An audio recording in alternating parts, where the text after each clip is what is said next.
don't have a problem with any of them, except for Correa. Again, I do have a problem with Correa. But we did see he has one kryptonite, and that is Choi. Between Luke Voigt, Giancarlo Stanton, and Aaron Judge, I think they got I think they got like 800 pounds. There might be more than that.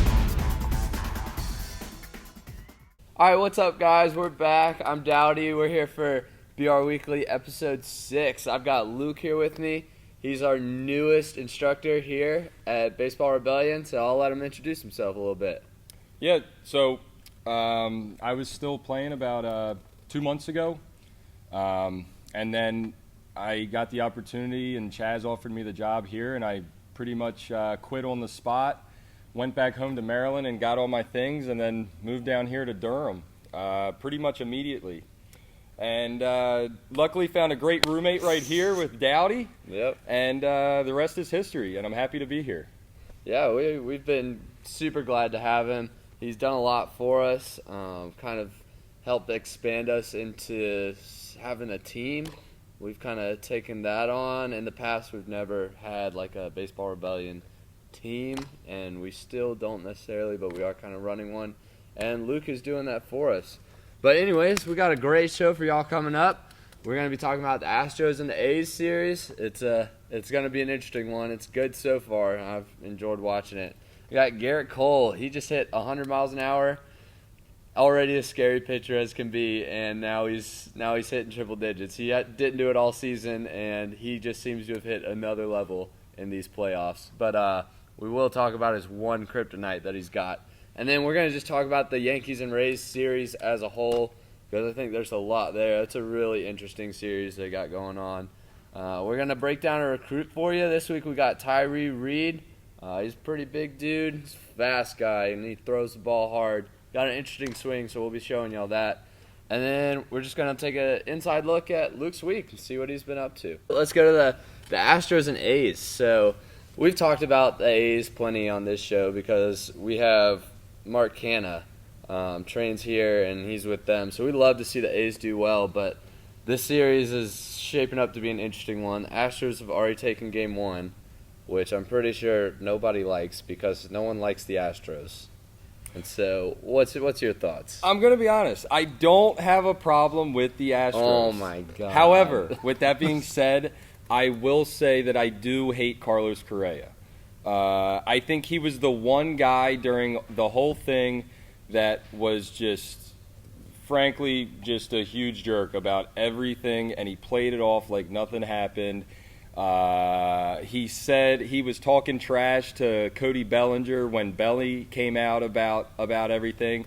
And frankly, Correa, I thought, was the only person that really just handled the thing very poorly. And I think he's just frankly, a bad person in general. But, however, I don't have a problem with anybody else on the Astros. I think they're an exciting team to watch. But with that being said, I think the A's are more exciting, and I am looking forward to seeing them get these next 2 wins. So you just don't have any problem with the fact that the Astros are filled with cheaters? Hot cheaters. All right, so imagine it like this. I don't think everybody can imagine themselves in a major league clubhouse. I don't think any of us can either. But imagine you're a freshman on the campus. You just get there, and the seniors there are like, "Hey, we got this foolproof plan. We're gonna cheat. We're gonna get the other team's signs." As a freshman, you're gonna be like, "I can't do that," and that's kind of the point where Bregman was. And all of the other rookies coming up, it was a young team led by Correa, and I just frankly think the younger guys, they don't have much of a say in it. Yeah, I'll give you that, but they've still got the older guys too, and the manager and everyone higher up had to have known about it. Correct. Because it was a very deep thing. Correct. Now I'm saying the organization, sure, the organization is filled with just bad people. But as far as the players, the individual players on the team, other than Correa, again, I don't have a problem with any of them except for Correa. Again, I do have a problem with Correa. So, random question, kind of off topic from the series. Do you think we're going to start seeing this more? Are we going to start seeing more cheating now that there's more and more technology? Are we going to see more teams stealing signs, filming practices like the Patriots did? Are we going to see more of this kind of stuff? Yeah. I gotta say probably. And a lot of it is like a lot of what the Astros were doing has been going on for a long time. Like the Red Sox got it caught up in a little bit of something with it. I know the Yankees did as well, but it never really crossed that threshold. It never really crossed that line. Then what the Astros did, and they were like, let's just walk over here a little bit. You know, and they took it over the line, and they just kept going. But now to say like what the Astros did was definitely thought of, and if other teams felt that they could do it, they would have. But I think now we're starting to get into the territory of what is that line and how far can we go past it. So I think in the future there will be things that do tend to walk the tightrope a little bit. And since really the Astros weren't punished very much, and why not? Frankly, why not somebody else do it? And frankly, none of the players get slapped on the wrist for Correct. it. Like, why not? But anyways, that being said, I'll try and be a little unbiased about the Astros. I have to say they are kind of looking like their playoff selves. As much as I want the A's to win this, and I don't want anything having to do with the Astros, they look good. They really do. They do. So they do. I honestly, they're probably my pick to win that series, as much as I hate to say it. Yeah, and that's kind of where experience comes into play. Yeah. I mean, the A's haven't won a playoff game, and frankly made it past the wild card since like the early 2000s. Yeah, I think we talked about it on another show. It was like since the early 2000s, they've made like the league championship series once, and I think been to the chip. Maybe right around the time the Moneyball thing was going on.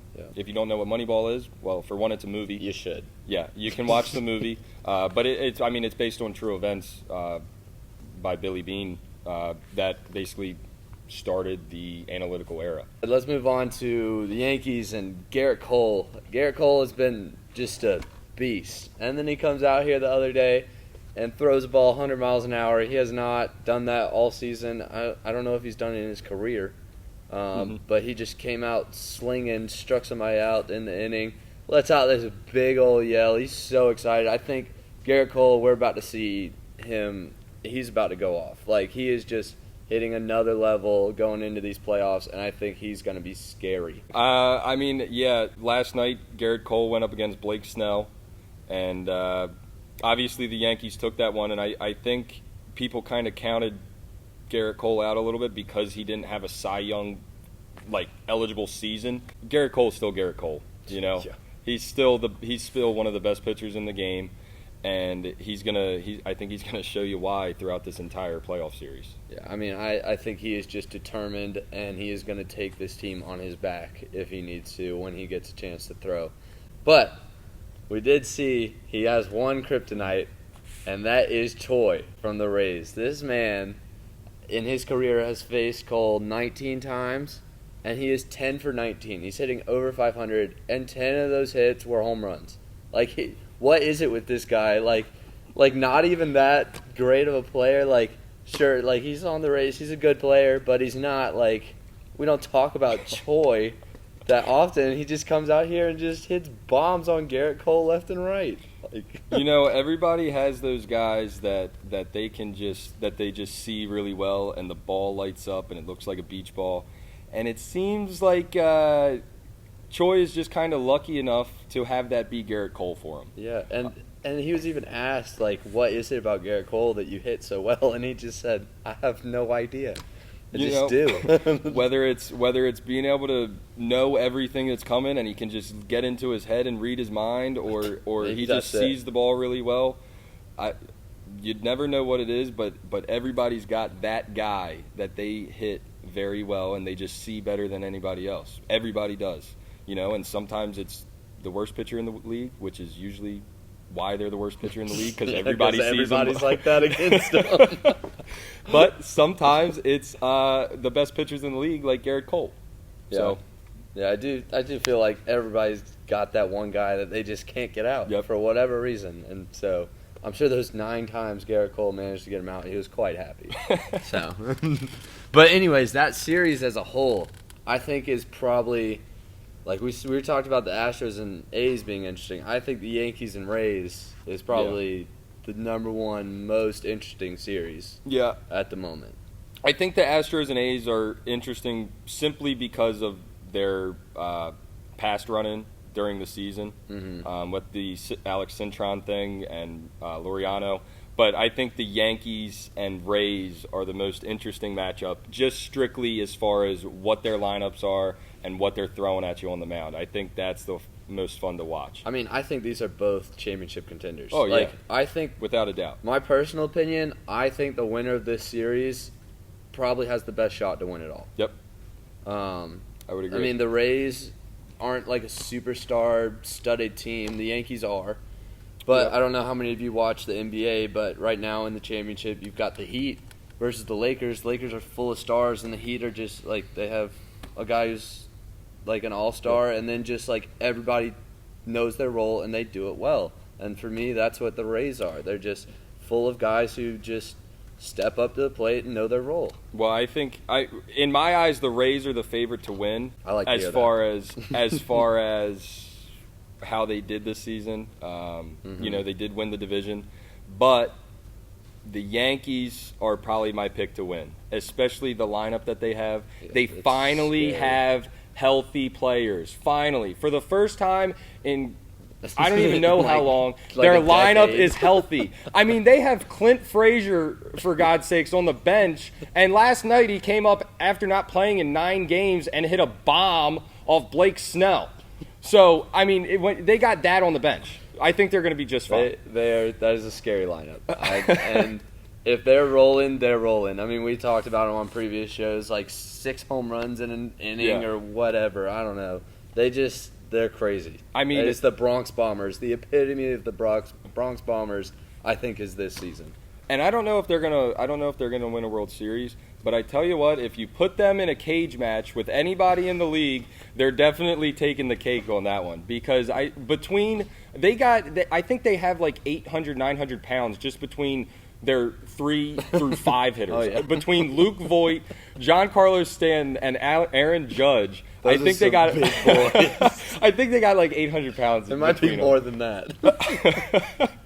I don't know. Those are some big dudes, and that, like, as a pitcher, like, if I had to step on the mound in an inning and know that Luke Voit was coming up first, and I just remember back when I pitched, there were teams where I was like, please God, don't let me start an inning with the 3 batter, because I don't want my first 3 batters to be those guys. Seriously, who do you pitch around? I mean, you can't. You can't. You have to throw to them. Maybe. I mean, you get lucky. You get DJ LeMahieu, who's only hitting like 320 through the season. But at least he doesn't. He's not going to run the ball out of the yard as much. But I mean, God, I don't know who you pitch to. I don't know. I guess you just walk in runs. I guess I don't know.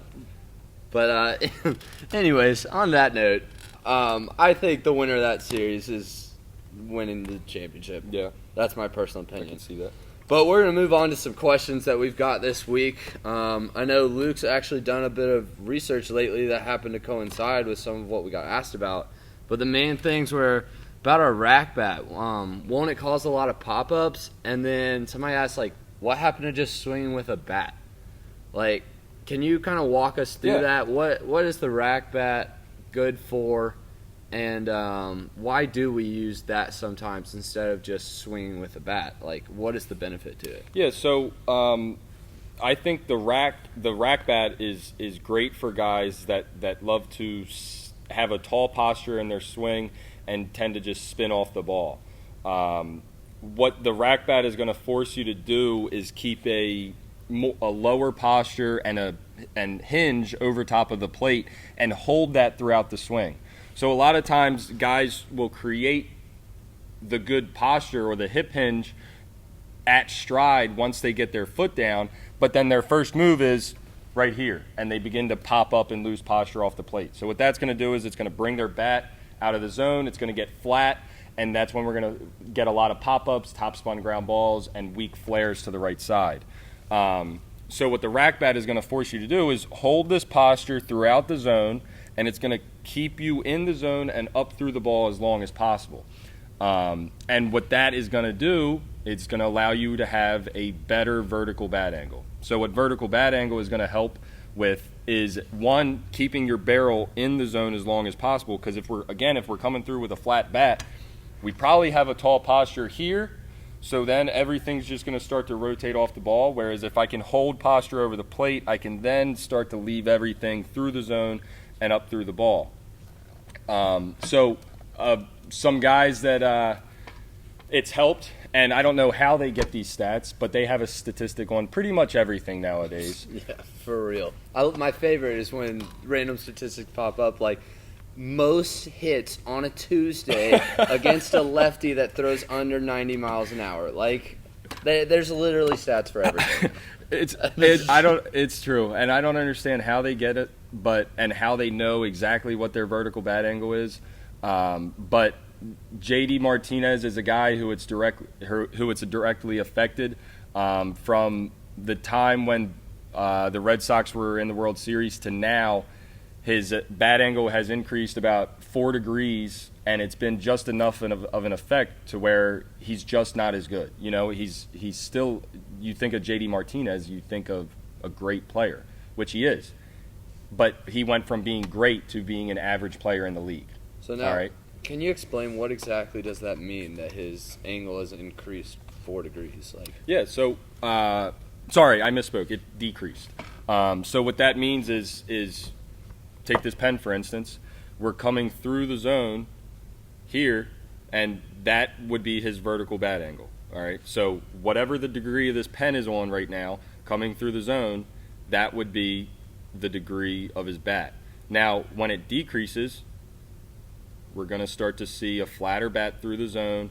It's going to start to work off the ball. And now what this is going to do is those mishits that we start to get, they're going to start to work in play.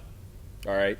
And not only that, again, we have less time traveled through the zone, so less time for success.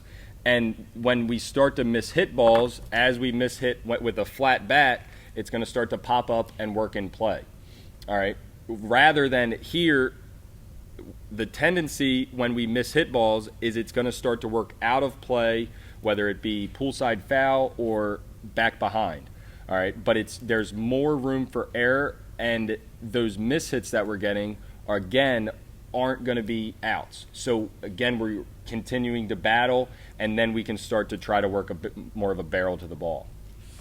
That's cool. I like that a lot. I never thought about the fact of like your mishits, trying to keep them foul as opposed to mishitting in play where you're likely to get out. Yeah. So I really like that a lot. With that, we're going to move on to our recruit breakdown. This week we've got Tyree Reed.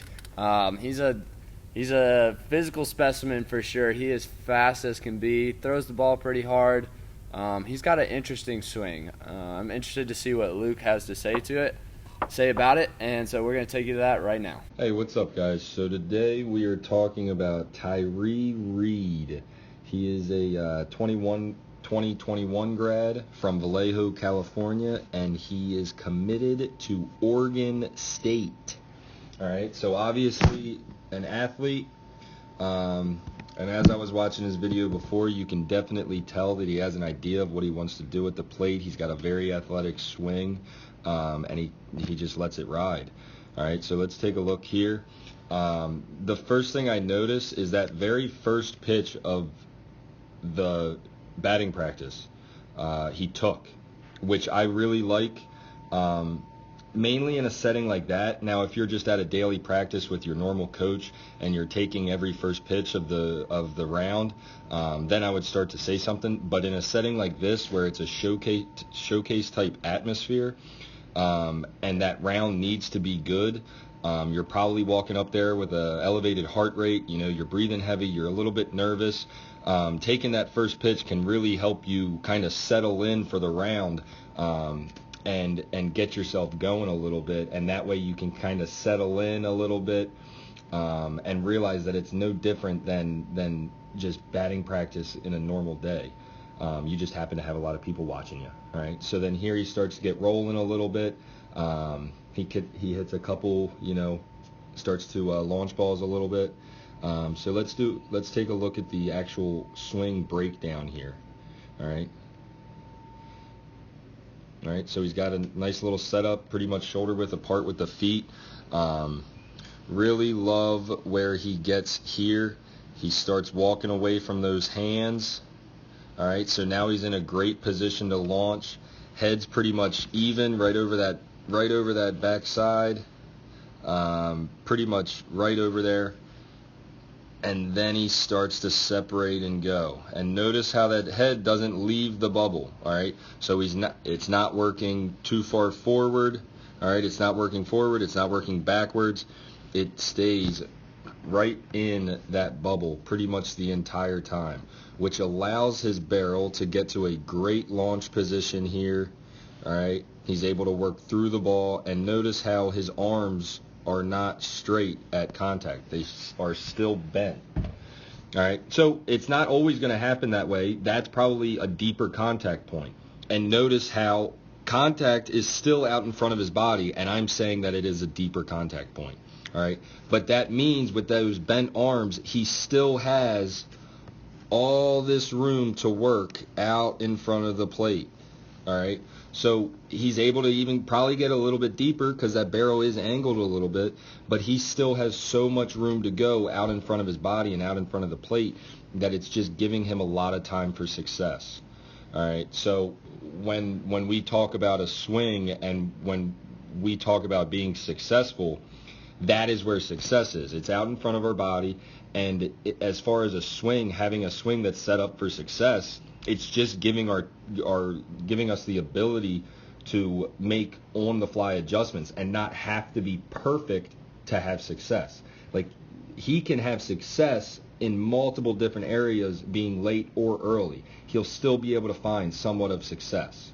All right, and that's what you want to see as far as a swing. But he's generating a lot of power back in here. All right, so again, he begins by walking away from his hands. Okay, so again, notice how his hands are staying inside of the bubble for the most part. However, everything, his head and his shoulders are much farther back than they started. All right, so that's why what I like to call walking away from the hands, and it's creating that separation that allows us to have power without overswinging. All right, so it's creating that rubber band effect, and those hands aren't pushing back, all right, because if he starts to push, that arm's going to straighten out, and he's going to get himself into an armbar position, making him really long through the zone. All right, so, but what he's doing is he's just keeping his hands there, letting his body walk away from it, and letting his lower half move forward as his upper half stays back, and that's what's going to help him get into this great position here. Because if his first move on load, he keeps those hands here, if he keeps those hands right there next to his head, all right, and he doesn't let them work back, or if he doesn't let his upper half work forward and he just lets his hands move forward with his upper half, all right, then that's when we're going to start to get a steep angle to the ball, all right, rather than being able to work around like he does so well. All right, so that is my breakdown, guys. Thanks for listening. All right, so that was a great breakdown. Really liked your thoughts. But so let's talk about your week. What's it been like for you? I mean, you're the newest one here. Tell us, like, what's been going on in your week here. How's it been? It's been great. And it was funny. Probably the most interesting experience I've had since I've been here is I was working with one of my softball girls, and I asked her, she had swung and missed at a pitch, and I just asked her, frankly, like, what she thought happened, whether it was timing, bad swing, and she looked at me and she was like, I think my eyes were closed. Yeah, that'll do it. So that was you. an interesting answer If you close your eyes, that you're I probably never not thought I hitting the ball. You know, usually I have to talk about kids pulling their head off the ball and not being able to see it, but I've never actually had somebody physically close their eyes when they're swinging the bat. But that was funny, and I got a good laugh out of that one. Yeah, step one to seeing the ball. Open your eyes. Hey, if I could just get every kid to open their eyes when they hit, I think they're going to be much better. Yeah, I'd have to say so. But so everybody here writes content every week. What's your most recent content you've got coming out? And then give us a drill of the week. Yeah, so today I actually did a video on just zone awareness training. So basically what that's going to do is a lot of times kids have a tendency, even not even just younger kids, but even college guys have a tendency to just start to go through the motions in the cage, start swinging at everything, whether that be, a ball or a strike. They're just swinging. They're just trying to get hacks in. And what that's going to tend to do is it's just going to make everything, make your swings not as good. Because if you're just consistently swinging at balls, it's not a good recipe for success. And then again, with that being said, it's just going to open up your mind and make you focus on where the ball actually is in the zone, whether it's inside, middle, or away. So again, check out that video when you guys get a chance. That way you can really see the visual effects and see me explain it. Yeah, we'll actually go ahead and put that video in here so they'll get a chance to see it. But it's interesting that you bring that up. I was actually reading an article today on Tatis Jr., and I'm sure you all remember when he swung at the 3-0 pitch and knocked a grand slam. But it was actually about his conversation with his coach afterwards on the bus going home. They didn't talk about the fact that he hit 2 home runs or the fact that he hit a grand slam. They talked about what got him to that 3-0 count, because he's had a lot of trouble with chasing bad pitches and just not having good zone awareness, especially on breaking balls and especially against righties. So that was what they talked about. And in that count, he saw 2 nasty sliders, and he has an issue with low pitches, low breaking balls. They end up out of the zone, and he always bites for them. But that time he was super disciplined, laid off of them, and he earned his 3-0 count. Which, for me, I've said it before, I love the fact that he's swinging 3-0, but to hear how much he had to earn that 3-0, I love it. Yeah. Being aware of the zone is so important. Yeah, I think generally the tendencies that you take when you're in the cage and in a training environment, you're going to take out to the game. You're not just all of a sudden going to flip the switch and then just be great, and you always hear about the gamers out there. And sometimes those guys are just freaks. They're freak athletes. But for the most part, on the majority of people that are training, they're going to take the habits that they form in the cage out in the game. So again, if you're just swinging at everything, whether it's in the cage or in training, you're going to take that into the game with you. You got to have a disciplined mind and really focus on being selective at the plate at all times. Mm-hmm. So with that, we're going to take you to Luke's video right here. 3. Hey, what's up, guys? So today I want to talk a little bit about zone awareness. All right. So a lot of times when guys come in, when I'm throwing BP or any other instructor is just throwing BP, they tend to just kind of go through the motions a little bit, not paying attention to where the ball is, swinging at everything. All right. So I don't care how good your swing is. If you're swinging at things all the way out here, all the way in here, down here, and up here, you're not going to have very much success, no matter how elite of a swing you have. All right. So when guys tend to get in funks, I like to throw this at them. All right. And we can do it of various different ways. All right. So here I have 6 balls set up. 1 would be on the inner half, 6 would be on the outer half. All right. And it would be switched if you're a lefty.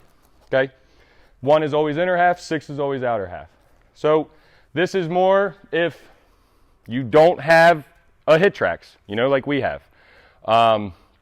If you do have a hit tracks, you can even take it to the next level and have them call out quadrants. All right. So 1 would be bottom in, 6 would be up and away. All right.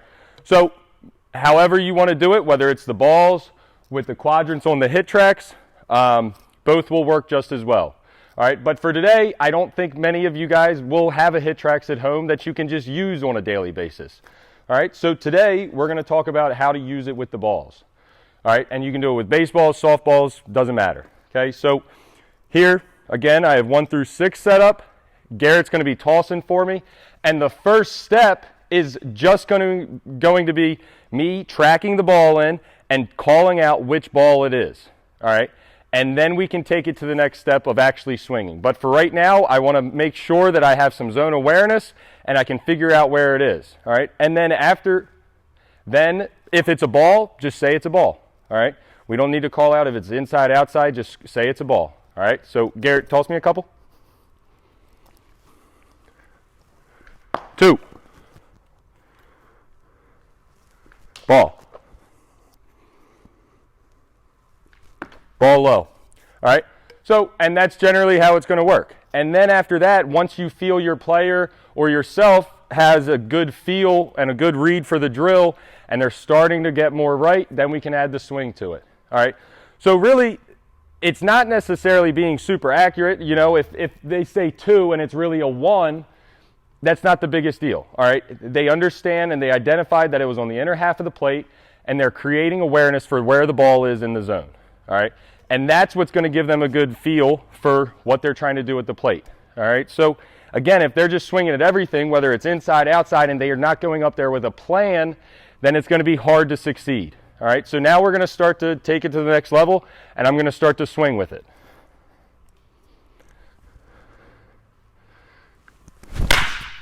2.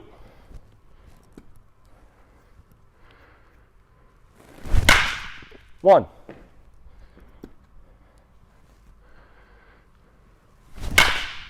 3. All right. So again, if it's a ball, take it, say it's a ball. All right. So then now we can take it to the next step, and now we can identify just parts of the zone that we want to swing at, whether it's 1 through 3, 4 through 6, or even just 1 and 2s, or 5 and 6s, all right? But what we're doing is we're narrowing it down. We're really making sure that we're only swinging at the pitches that we want to, and we can really create a little bit of zone awareness here in the box in a closed setting, in a cage, when really we can just get away with swinging at everything because we have so many pitches to swing at. All right, so Garrett, give me a few more, and all I'm swinging at is 5 and 6, okay?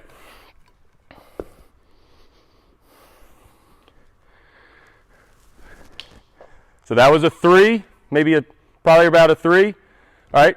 So I didn't want to swing at it, and I just took it. It was obviously a strike. It was probably right down the middle, all right? But for the objective of the drill, all I'm doing is swinging at 5 and 6, okay?